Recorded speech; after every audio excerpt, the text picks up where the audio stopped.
क्या होता है ये ऑरा फोटोग्राफी? क्या ये किसी तरीके से मेरी मदद कर सकता है मेरे हेल्थ को अचीव करने में, मेरे वेल्थ को अचीव करने में, या मेरे रिलेशनशिप्स को ठीक करने में? क्या सच में ऑरा फोटोग्राफी पॉसिबल है? तो आइए इन सभी सवालों का जवाब जानते हैं आज की इस वीडियो में। Myself doctor Akhilesh Sahu, neuromusculoskeletal lifestyle disease and mind medicine expert. I am helping the people to awaken their self healing power. Aura photography की अगर हम बात करते हैं तो ऑरा फोटोग्राफी होता क्या है? तो सबसे पहले ये समझते हैं कि ऑरा फोटोग्राफी को साइंटिफिकली क्या कहते हैं। तो साइंटिफिक टर्म में इसको कहते हैं बायोफील्ड स्कैनिंग। ये 1980s के अराउंड में आया था। एक बहुत फेमस साइंटिस्ट हुआ करते थे, हेनरी ओल्डफील्ड, एंड क्रिलियन फोटोग्राफी के नाम से भी इसको हम जानते हैं। तो ऑरा फोटोग्राफी में एग्जैक्टली होता क्या है कि जिस तरीके से आप अपने घर में का ही एग्जांपल ले लीजिए कि आपके घर में फ़ैन लगा हुआ होगा, तो फ़ैन एग्जैक्टली किस चीज़ की वजह से रन करता है?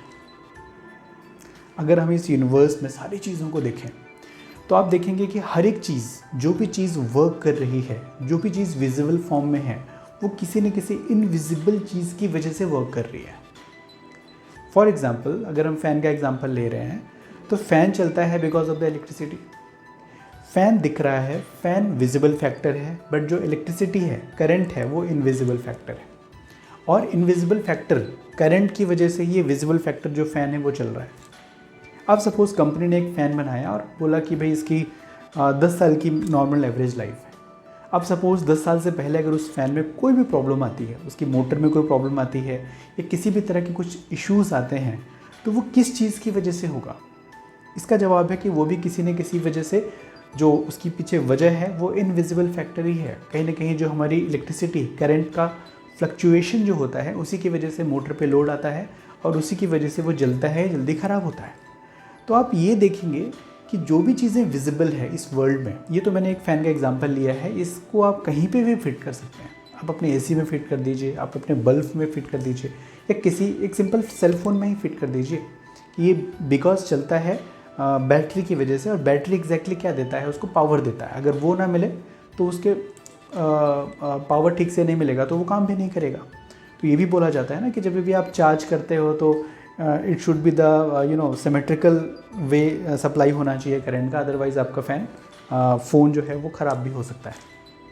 तो आप देखेंगे कि इस यूनिवर्स में हर एक चीज़ जो विजिबल है वो किसी न किसी इनविजिबल फैक्टर की वजह से चल रही है।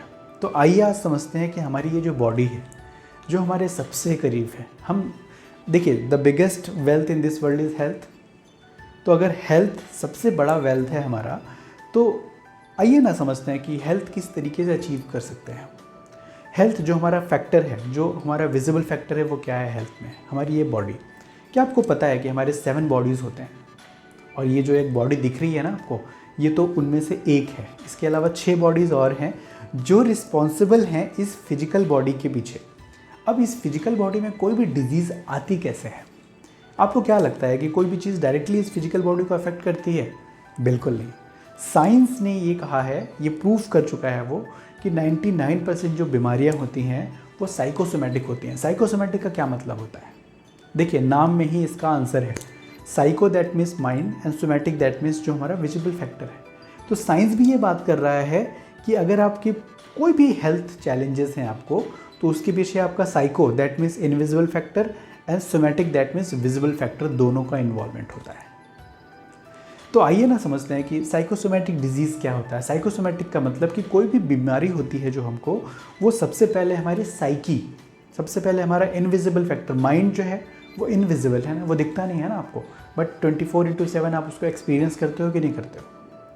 तो आप ये देखेंगे कि सबसे पहले जो प्रॉब्लम्स आती हैं हमारे माइंड के लेवल पे आती हैं, दैट उसके बाद माइंड जो है वो ब्लॉकेजेस क्रिएट करता है, और उसके बाद जो वो ब्लॉकेजेस हैं वो मैनिफेस्ट होते हैं हमारी फिजिकल फॉर्म में, हमारी फिजिकल बॉडी में।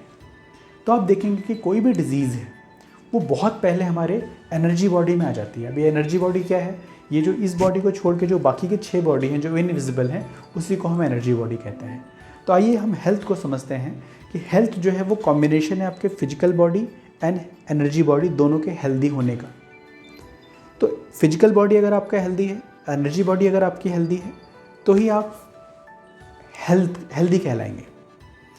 तो इस फिजिकल बॉडी में कोई भी प्रॉब्लम आती है, सबसे पहले माइंड प्रॉब्लम्स को क्रिएट करता है। अब किस तरीके से माइंड प्रॉब्लम को क्रिएट करता है, अगर हम इसके डेप्थ में जाना चाहें तो उसका आंसर ये है कि माइंड जो है ना हमारा, वो एक तरह से थॉट्स की फैक्ट्री है।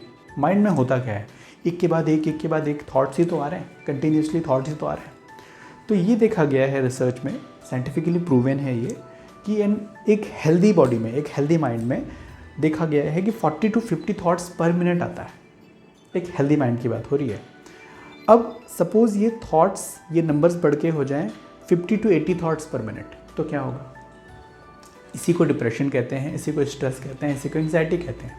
अब अगर ये नंबर बढ़ के हो जाए 80 to 150 थॉट्स पर मिनट, तो क्या होगा? इसी को कहते हैं साइकोलॉजिकल डिजीजेस, साइकोलॉजिकल इश्यूज़।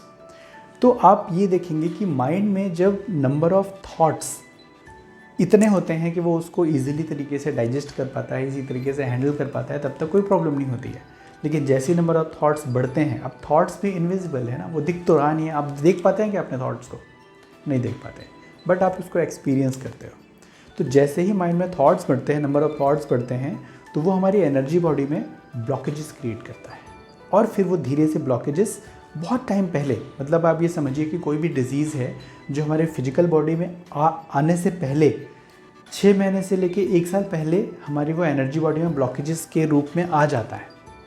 और वो अगर हम उस लेवल पे ब्लॉकेज को नहीं हटाते हैं, तब जाके वो फिजिकली मैनिफेस्ट होता है in the form of disease.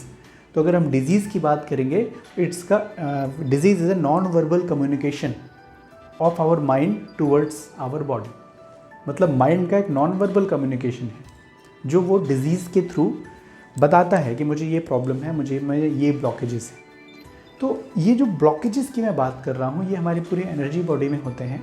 और एनर्जी बॉडी की अगर हम बात करें तो उसमें 72,000 नाड़ीज़ होती हैं, बहुत सारे मेरिडियंस होते हैं हमारी पूरी वो एनर्जी बॉडी में होती हैं, जो इस फिजिकल बॉडी में नहीं मिलेंगी आपको। जैसे ही हम एनर्जी बॉडी की बात करते हैं, तो एनर्जी बॉडी में ही 72,000 नाड़ीज़ होती हैं। हमारे जो 7 एनर्जी सेंटर्स होते हैं, जिसको हम 7 चक्रास कहते हैं। और अगर इसके हम डेप्थ में जाएंगे, तो हमारी पूरी ऑल ओवर बॉडी में जस्ट अराउंड 250 चक्रास होते हैं। तो ये जो चक्रास हैं, ये क्या हैं? ये एनर्जी के सेंटर्स हैं, एनर्जी सेंटर्स बोलते हैं इसको। इन चक्रास के थ्रू ही हमारी एनर्जी है वो डिस्ट्रीब्यूट होती है बॉडी के अलग अलग पार्ट्स में। और जो 72,000 नाड़ीज़ हैं, उसमें पूरी एनर्जी का फ्लो होता है। तो अगर डिजीज़ का मतलब क्या होता है कि अगर नाड़ी में एनर्जी का फ्लो रुक गया है, अगर वो ब्लॉक्ड है, तो उसी की वजह से डिजीज़ेस होते हैं। तो ये जो पूरी ब्लॉकेजेस का जो पूरा एक सिस्टम है, तो जिस तरीके से हम MRI कराते हैं, हम CT स्कैन कराते हैं। आप अपनी स्पाइन को देख सकते हो क्या? आप स्पाइन को नहीं देख सकते। तो हम MRI कराते हैं, CT स्कैन कराते हैं, और उसकी स्कैनिंग देख के हम डायग्नोज कर पाते हैं कि हाँ अच्छा ये प्रॉब्लम है और उसका यही सॉल्यूशन चाहिए। तो उसी तरीके से जो हमारी एनर्जी बॉडी में ब्लॉकेजेस होती हैं बहुत सारी, तो उसको हम स्कैन कर सकते हैं इस ऑरा फोटोग्राफी के थ्रू, जिसको हम बायोफील्ड स्कैनिंग भी कहते हैं। तो वो स्कैन करके हम पूरा देख सकते हैं कि हमारी पूरी एनर्जी बॉडी में जो हमारी 6 बॉडीज़ हैं, इस बॉडी के अलावा टोटल 7 होती हैं, तो 6 बॉडीज़ में कहाँ कहाँ पे कितने ब्लॉकेजेस हैं और वो किस वजह से है। तो ये सारी चीज़ों का डेटा हमको डायग्नोसिस में हेल्प मिलता है कि हम कौन सी प्रॉब्लम हमारी फिजिकल बॉडी में इन फ्यूचर अपेयर हो सकती है। अगर वो अभी अपेयर नहीं है तो इन फ्यूचर अपेयर हो सकती है। तो 6 महीने से 1 साल पहले ही हमें एक आइडिया लगा सकते हैं कि ये प्रॉब्लम इन फ्यूचर हो सकती है हमारी पूरी बॉडी में। और इन्हीं ब्लॉकेजेस की वजह से हम ये भी देख पाते हैं कि हमारे बाकी सिस्टम्स पे कहाँ पे ब्लॉकेजेस हैं। जिस लाइक हमारे लाइफ के जो बाकी फैक्टर्स हैं, एक तो अभी तक हमने हेल्थ की बात करी, अगर हम वेल्थ की बात करते हैं तो money itself is a energy, और वो भी हमारे ऊपर डिपेंड करता है कि हम किस फ्रीक्वेंसी पे वाइब्रेट कर रहे हैं। अभी जो फ्रीक्वेंसी पे वाइब्रेशन वाली बात है, ये पूरी हमारे एनर्जी बॉडी की ही बात है कि हम कितने एनर्जी से भरे हुए हैं। तो अगर हम हायर फ्रीक्वेंसी पे वाइब्रेट करते हैं तो simply we attract the higher things in our life. If you are vibrating on the lower frequency, then we are attracting the lower thing in our life. तो लाइफ का फंडा, universe का फंडा बिल्कुल सिंपल है। यूनिवर्स को ये नहीं पता कि आपके लिए क्या अच्छा है और क्या बुरा है। सिंपल वो देखता है कि आपकी किस फ्रीक्वेंसी पे आपकी वाइब्रेशन है और उसी के अकॉर्डिंग वो आपको रिस्पॉन्ड करता है। तो ऑरा स्कैनिंग की मदद से हम उस पूरे इनविजिबल फैक्टर को डायग्नोज कर पाते हैं और उसका सही डायग्नोसिस दे पाते हैं कि एग्जैक्टली यहाँ पे ये ब्लॉकेज है, और उसको फिर हम एनर्जी मेडिसिन के थ्रू, जिसको हम यहाँ पे क्वांटम मेडिसिन, यहाँ पे गोल्डन वेलनेस में हम क्वांटम मेडिसिन के थ्रू जितने भी ब्लॉकेजेस हैं उन सबको ट्रीट करते हैं, जो कि एक एनर्जी मेडिसिन का पार्ट है। तो अगर आप भी चाहते हैं कि इस तरीके से आपकी हम इनविजिबल बॉडी को स्कैन करें और आपकी सच में एक रियल हेल्थ को अचीव कर पाएँ, तो आप आ सकते हैं गोल्डन वेलनेस, जो कि VIP स्ट्रीट शंकर नगर रायपुर में है, छत्तीसगढ़ में ये आता है। तो यहाँ पे आप आ सकते हैं, मिल सकते हैं हमसे और इसके बारे में और डिटेल जानकारी ले सकते हैं। तो दोस्तों, ये मेरा सच में था कि ऑरा फोटोग्राफी सच में पॉसिबल है, जिसको हम बायोफील्ड स्कैनिंग भी कहते हैं, और इसकी मदद से हम बहुत सारी प्रॉब्लम्स को पहले ही डायग्नोज कर सकते हैं और उसको हटाने में ये हमारी बहुत मदद करता है। सो गाइज़, अगर अभी तक आपने चैनल को सब्सक्राइब नहीं किया है तो उसको सब्सक्राइब कर दीजिए। वीडियो अगर आपको पसंद आया है, से कंटेंट पसंद आया है, तो इस वीडियो को लाइक भी करना और इसको शेयर भी करना अपने फ्रेंड्स के साथ, बिकॉज ये इनविजिबल फैक्टर है, इसी का पूरा रोल होता है हमारी पूरी लाइफ में। कहते हैं ना कि if you want to change the visible, work on invisible. So guys, मिलेंगे नेक्स्ट वीडियो में। Bye bye.